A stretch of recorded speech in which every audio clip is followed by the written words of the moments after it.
Seja bem-vindo ao podcast Esperança, com leituras devocionais no livro do Apocalipse. Chegamos, pela graça de Deus, à metade do livro, em Apocalipse, capítulo 11.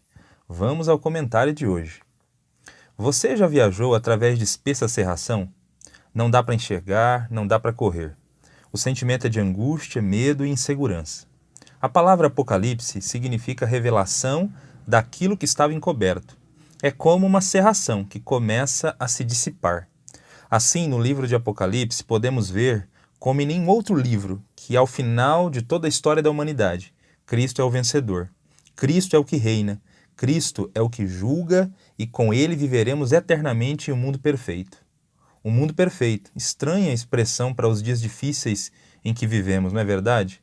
Porém, é isso que Cristo nos oferece, um mundo perfeito. Vejamos. Começa o capítulo 11. O autor, João, é peça cada vez mais fundamental para a revelação. Ele aparece no versículo 1 recebendo um caniço para medir o santuário de Deus. O que simboliza isso? Medir significa apartar. Os crentes serão medidos e não os descrentes. Apartar para proteger. Os que foram medidos serão protegidos. Em Ezequiel 40, versículo 3, medir significa restaurar. E no Novo Testamento, medir é proteger.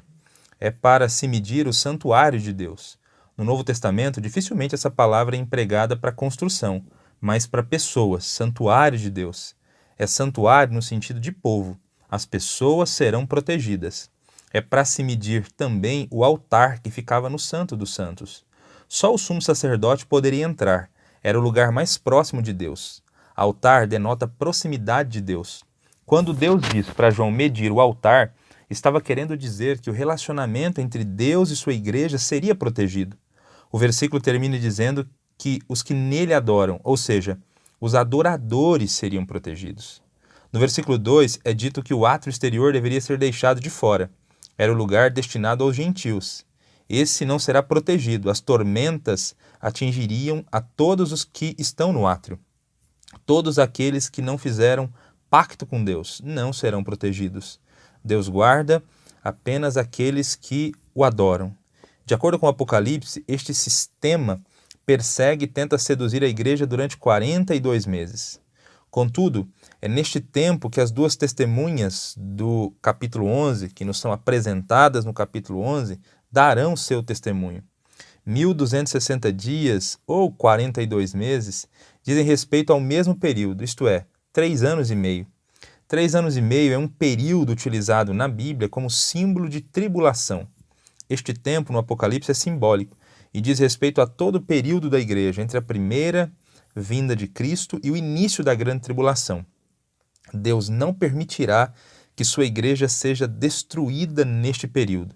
Ele a protegerá. Mas o que ou quem seriam essas duas testemunhas? Historicamente, temos uma interpretação de que a Bíblia é as duas testemunhas. A primeira delas, o Antigo, e a segunda, o Novo Testamento. Mas é preciso um exame mais crítico dessa opinião para saber se isso procede. Afinal, caso as duas testemunhas sejam uma figura da Bíblia, elas se tornariam apenas uma recapitulação do livrinho, que já fora interpretado como sendo a própria palavra de Deus, o livrinho do capítulo 10. A própria palavra traduzida por testemunhas no versículo 3 é mártir. Significa testemunha ou, de modo geral, aquele que testemunha ou pode testemunhar sobre a verdade do que viu, ouviu ou conhece. Em especial é utilizada na Bíblia em referência aos que testemunharam a vida, morte e ressurreição de Jesus, que testemunham a verdade como é exibida em Jesus.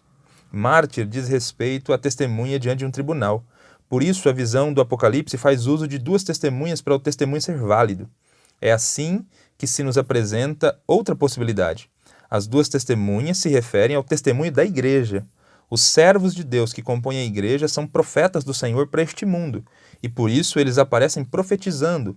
O testemunho da igreja causa dano ao mundo.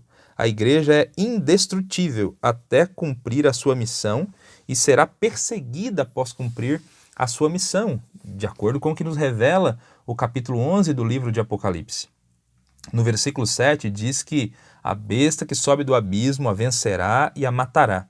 Cumprida a sua missão, a igreja se tornará vítima da cólera da besta. Isto no início da grande tribulação. Os versículos 8 e 9 mostram o povo de Deus da terra festejando a morte da igreja. Nações verão seus corpos mortos e não permitirão que sejam sepultados. Os que nela habitam na terra se regozijam sobre eles e se alegram. Não ser sepultado na cultura judaica era uma vergonha e motivo de chacota. A igreja será ridicularizada por este tempo. A igreja foi perseguida e silenciada. Assim como nos chamou a atenção a menção ao Eufrates no capítulo 9, aqui é interessante a citação de Sodoma e Gomorra no versículo 8.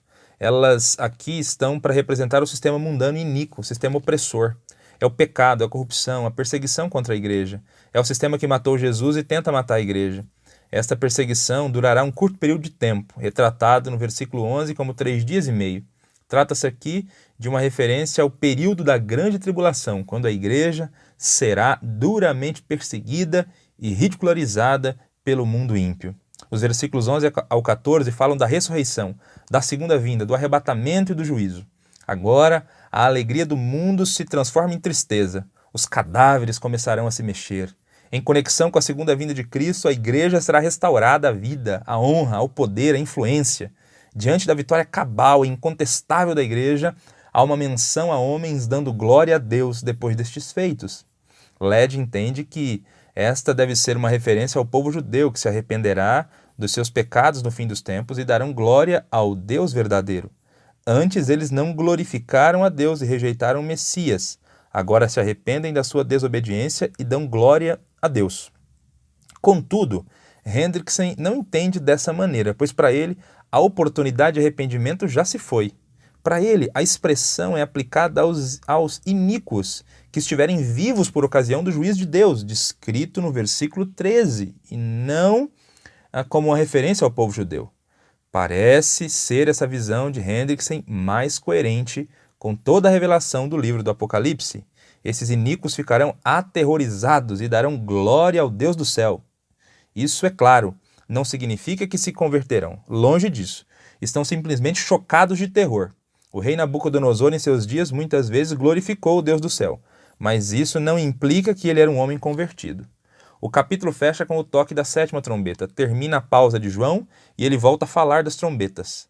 A palavra-chave dessa porção, que fecha o capítulo 11 e as descrições das trombetas, é triunfo.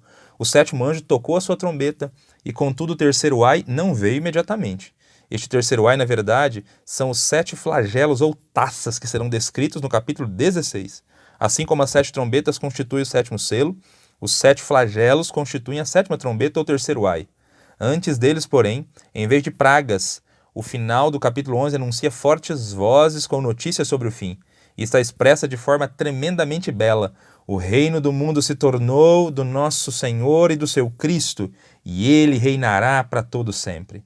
Esta última trombeta é o prenúncio das últimas coisas que acontecerão, e é, ao mesmo tempo, uma declaração tremendamente bela da vitória do reino monocrático de Cristo sobre todos os reinos que existiram na história mundial. A cerração ou neblina não dura para sempre. Não estamos sós. Aprender a andar com Ele nos momentos difíceis da vida é uma das lições mais preciosas. A fé fortalece a confiança e enriquece a nossa esperança. Deus está no comando da história. Aguardamos a volta de Cristo e aí sim viveremos em um mundo perfeito. Até lá, como igreja, continuemos proclamando a palavra. As 2 testemunhas possuem uma missão a cumprir. Então, cumpramos essa missão com coragem. Que Deus abençoe a todos e até o próximo podcast.